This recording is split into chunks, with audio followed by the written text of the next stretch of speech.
もう一個ね、奈良で、これみんな西日本なんだよね。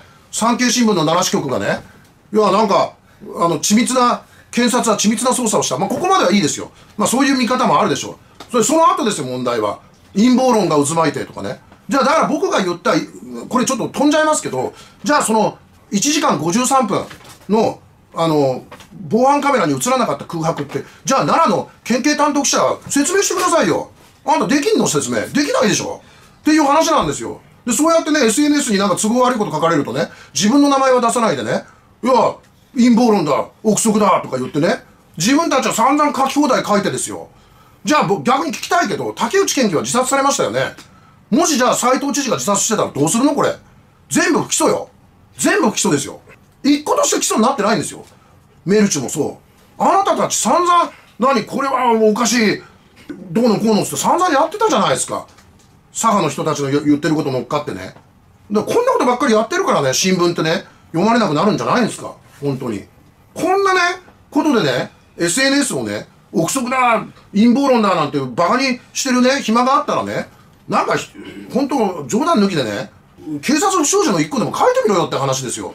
まあちょっとね、もう頭に来ちゃったからね、僕は現職中に警察不祥事散々書きましたけどね、僕は兵庫の県警担当とか奈良の県警担当が警察不祥事すっぱ抜いたなんて聞いたことないですけどね、ほんとね、こんな記事ばっか書き腐ってね、何なんだと。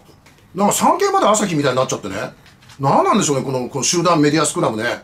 ほんとね。でね、名誉毀損の逮捕っていうのは珍しくないとか言って、田村正宏教授、この方、元警察庁キャリアです。警察庁キャリアにね、これを聞くっていうこともどうなのって感じですけど、元ね。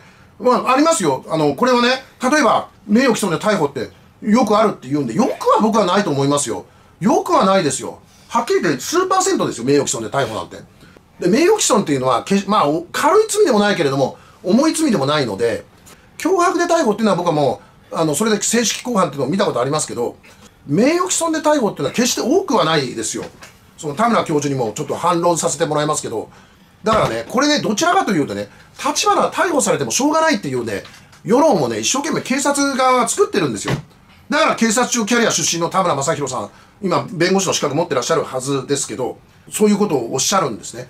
僕は、再度申しますけれども、あれは決して正当な逮捕ではないですよ。不当逮捕ですよ。はっきり言って。